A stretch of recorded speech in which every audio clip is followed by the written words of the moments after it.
Kita sambil ditonton oleh mas-mas yang mbak yang duduk. Iya. Ada sekitar 6 orang yang menonton kita. Iya. Sama satu mas-mas yang membersihkan tangga. Itu emang kerja aja dia. Emang kerja. Dan kita kembali lagi back to the back. Back to the back, kita di ODJ, obrolan di luar. Jeko terapi bed. Jeko terapi bed. Bener banget. Sama Jeko Week, Jogja Cafe Week.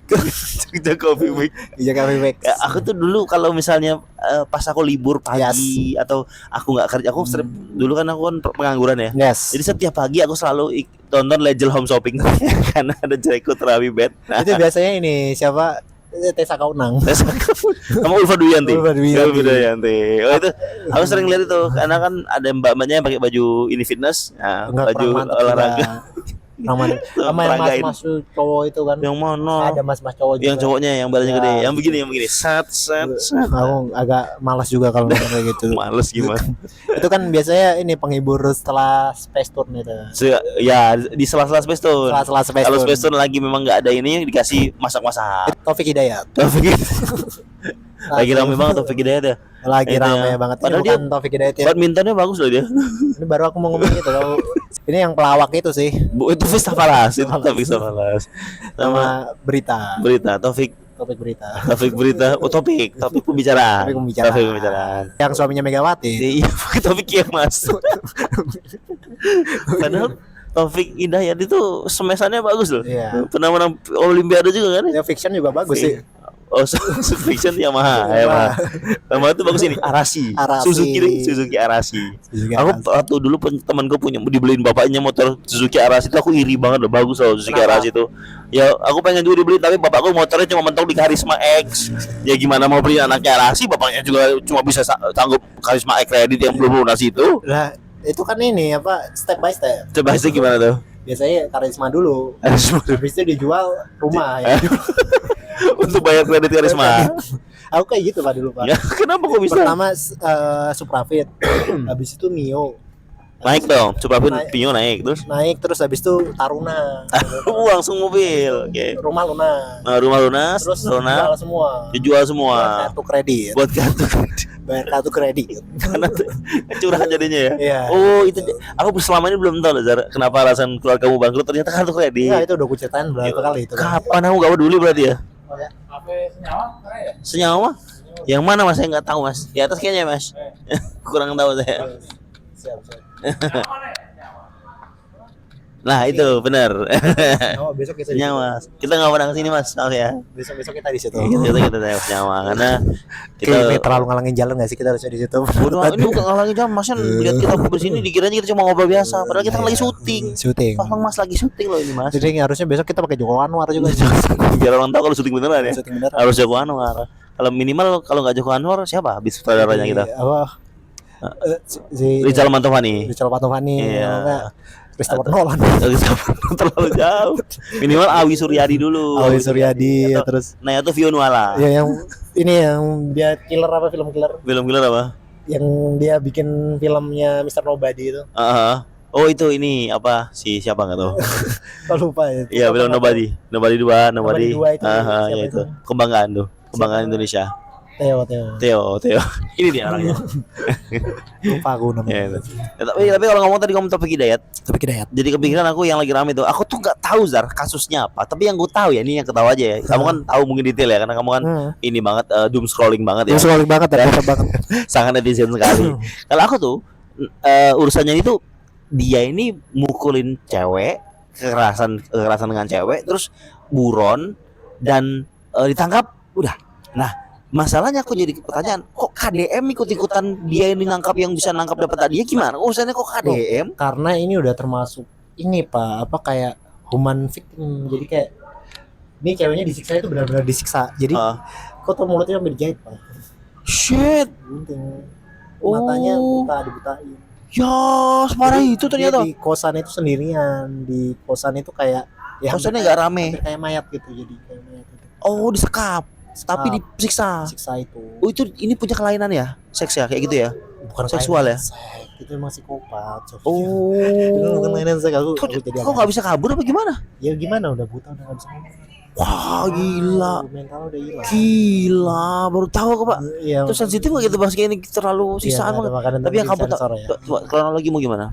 Ya pokoknya itu dia Yang kamu tahu. pasangan lah ya. Tapi aku soalnya belum nonton Densu juga kan udah Densu. Oh, dari Densu. Dari Densu. Tapi aku belum nonton. Tapi Ya, yang kamu dapat ya di poinnya adalah karena aku ngelihatnya tuh nggak tega. Heeh. Pokoknya dia Kronologinya pasangannya. Kronologinya itu dia pasangan nih. Terus habis itu ya kemungkinan ada cekcok dan kayaknya memang yang si cowoknya ini pengen something lah dari itu antara nggak mau putus atau apa gitu kayak gitu. Aku nggak tahu kronologi tapi sepertinya kayak itu. Terus setelah itu rame Alhasil kayak kakaknya nemuin adiknya itu dalam kondisi mengenaskan kayak gitu. Oke, Tapi masih hidup. Dan sekarang kan memang lagi perawatan ya, pengobatan gitu di plastik. Pas ketemu tuh buron hilang, orangnya nggak ada, si Taufiknya. Mengenaskan banget. Terus akhirnya ketemu gimana, Zar? Itu ya karena buron itu kan ya, jadi polisi nyari. Viral, akhirnya ketemu kayaknya di rumah saudaranya atau mana. Dan ya dari situ ngeliat kayak ya manusia itu bisa jadi semonster itu. Nah, belum tahu nih apa motifnya atau memang dia psikopat aja. Aku belum tahu motifnya, tapi belum terlalu update. Berarti seviral itu sampai KDM nyuruh nyari tuh, buron tuh. Karena gila itu udah. Wah, gila banget ya Pak ternyata ya. Bisa separah itu orangnya. Bukan KDRT itu udah masuknya udah sakit jiwa itu udah. Aku lihat tuh fotonya tuh. Apaan sih ini? Aku biasanya kalau kita di TikTok kan kalau kita scroll aja kalau kita nggak peduli ya udah. Jadi aku lebih peduli apa pendapatnya Ruben terhadap Sarwenda yang ngomongin soal kalau dia itu nggak peduli aku. Yang Gio ternyata CEO palsu itu nggak peduli aku. Saya CEO, saya mau buka 2.000 cabang toko. Kalian coba cari Kariso. Itu biasanya orang omong kosong gitu. Dia lagi mabuk cerutu.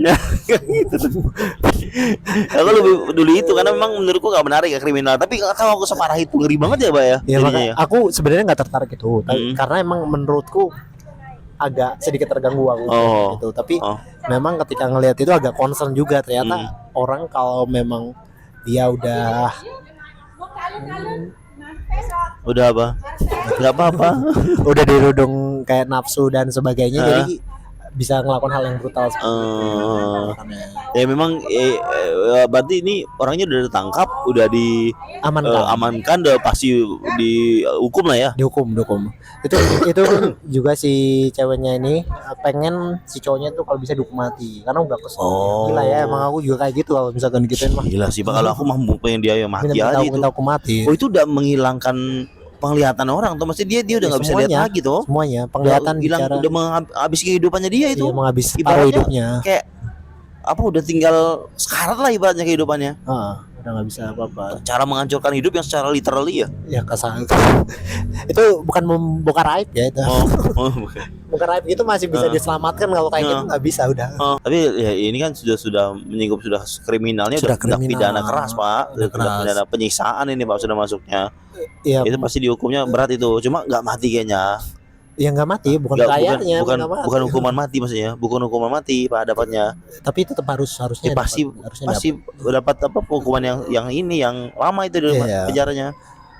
Makanya itu kan kayak maksudnya, orang tuh dari sejak pacaran dari awal ya sayang cinta, terus ceweknya mau tinggal bareng. Nggak tinggal bareng gitu. Lah, ceweknya mau ya sudah pacaran toh, berarti udah mau toh. Udah mau. Lah, terus ya mungkin berapa lama dia dibiarin kayak begitu? Ya orang akhirnya tahu. 2 tahun. Fuck. 2 tahun. Ngeri ya.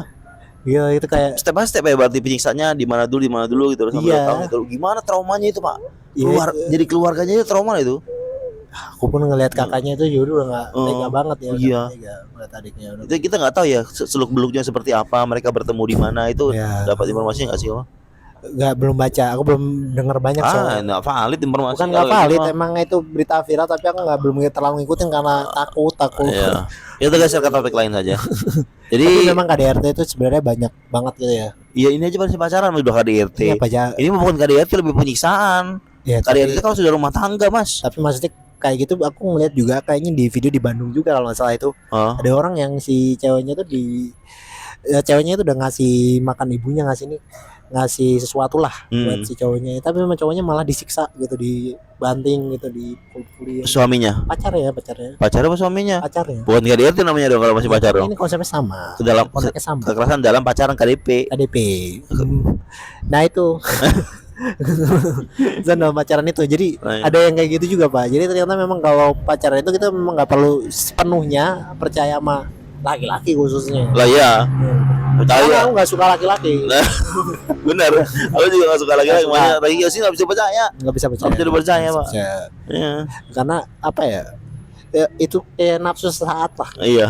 Nah, karena kita juga bisa baca pikir gimana ya? Apa namanya? Menebak pikiran apa yang ada dalam pikiran orang-orang yang punya hasrat untuk menyiksa ini, karena kan itu dibesarkan oleh lingkungan kan ya. Iya. Hal itu dibesarkan oleh ya pengalaman hidupnya, apa yang ada di sekitarnya dan apa yang dia yakini benar. Kalau Iya. kita yang tidak pernah mengalami apa yang dia alami, terus kita mencoba mengerti, sulit pasti. Aku tuh kan sebelum berita ini viral itu aku juga ngeliatin Facebook kan, ngeliatin berita-berita lama yang pembunuhan yang memang didasarkan atas si cowoknya ini terlalu menggebu-gebu gitu. Jadi kayak terlalu bernafsu, pengen lebih nah ternyata banyak banget ya, beritanya sampai yang emang dikuburnya itu secara ngasal, ada yang dibuang, ada yang dimasukkan itu dong Jombang dong, berarti Rian Jombang. Enggak, dan Jombang kan homo. Oh iya deh, ngomongnya. Ya ini ada beberapa Pak yang memang pokoknya intinya ceweknya nggak kos. Itu bahaya banget tuh cewek. Bahaya banget cewek. Lah iya makanya. Terus habis itu dia langsung ketemu orang. Ya memang bener lah orang bilang itu, ataupun juga hukum dalam agama, norma kehidupan, ya pokoknya apa yang kita tahu lah dalam lingkungan kita tuh ya memang harus menghindari yang namanya sesuatu yang dilakukan tidak sesuai norma. Seperti kayak hidup bareng, kita kayak belum menikah tapi kumpul kebo. Itu kan menikah itu kan menghindari hal-hal kayak gitu kan. Kalau dengan menikah kan keluarga saling tahu. Nah, sesuatu jadi bisa lebih terkontrol gitu loh, Tapi Pak. kan itu atas dasar cinta. Oh iya, cinta. Cinta tidak mengenal.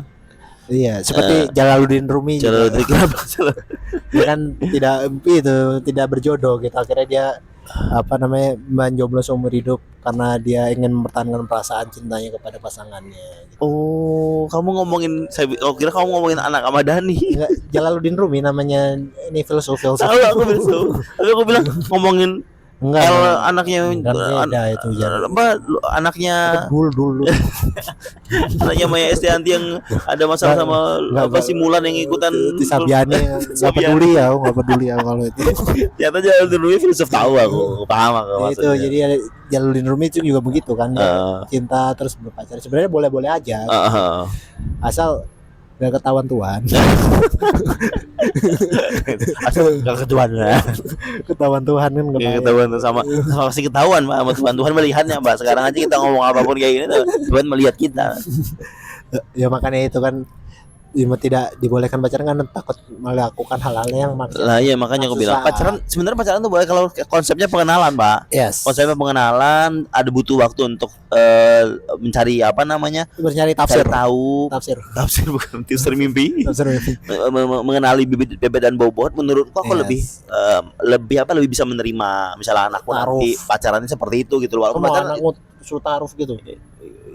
Sama misalkan nih taruh, kita nggak tahu nih orangnya kayak gimana. Nah, kalau taruh bapak usia 50 tahun dia nyari istri ketiga gitu. Enggak, taruh fit.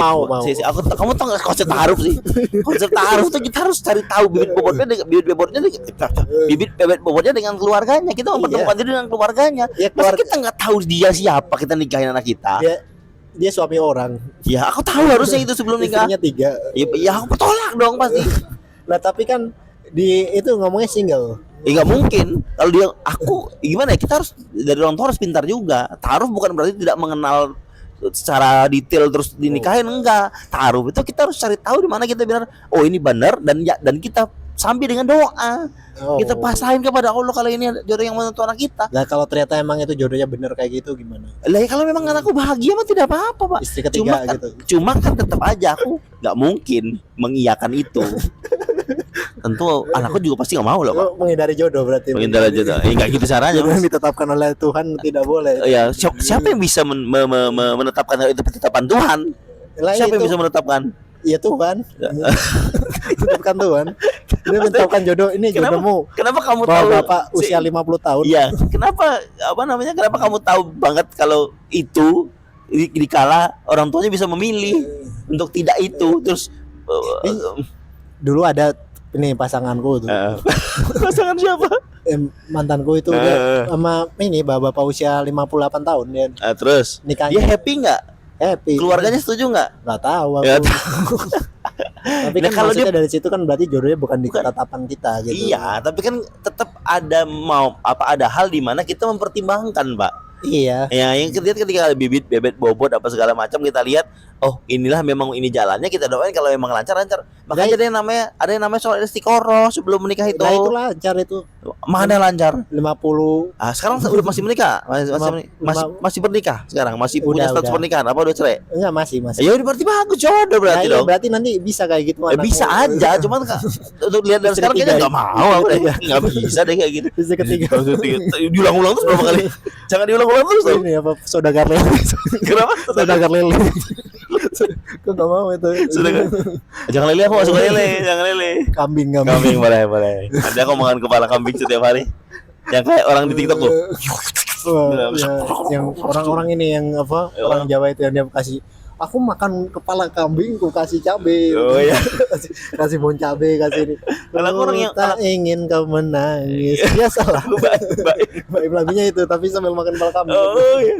Nah pokoknya ini loh, yang aku makan aku lihat orang makan yang pakai topi dianya, terus dia makan dikasihnya buahnya, kuah cabe, terus dia makan gini-gini, terus dia Tan boykon itu. bukan bawang bombay kayak makan apel, terus itu enak banget rasanya. Enggak. Kepala kambing. Aku pengen coba kepala kambing. Itu yang 50 tahun itu. Yang mana? Istrinya. Iya kalau dia punya. Nggak mau dicoba itu kan dia, emang ini udah dia udah niat baik nih. Aku pengen nikah. Aku tahu orangnya siapa itu. Syekh Buji. Iya itu awalnya dulu kayak gitu juga. Kayak gitu juga.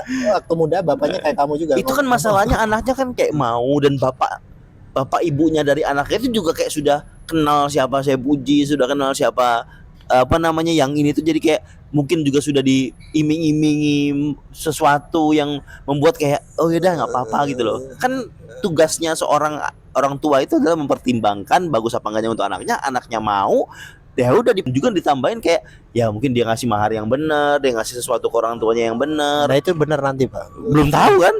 Ini pengusaha galon. Gue gak galon, gak mau miskin. Galon miskin gak mau. Kalau pengusaha air mineral sekalian kayak pengusaha Amidis misalnya. Sama aku gitu, apa, sama aku gak mau. Sama kalau misalkan aku belum menikah nih. Iya, sampai 50 tahun. Amin. Gila. Jangan gitu dong. Kamu jangan ngomong sesuatu yang tidak pasti terjadi dong. Ya, harus statement, jangan langsung tiba-tiba berhenti di sini. Nah, masalah nih guys, kenapa kita harus berhenti? Ini mas-masnya sudah ngepel. Sudah pembersihan. Udah mau tutup. Jadi kita harus menutupi malam ini dengan baik ya. Statement aja. Sampai jumpa lagi. Hidup hanya sekali. Jadi nikmati apa yang di muka bumi ini, asal jangan bersetubuh dengan Banaspati. Thank you.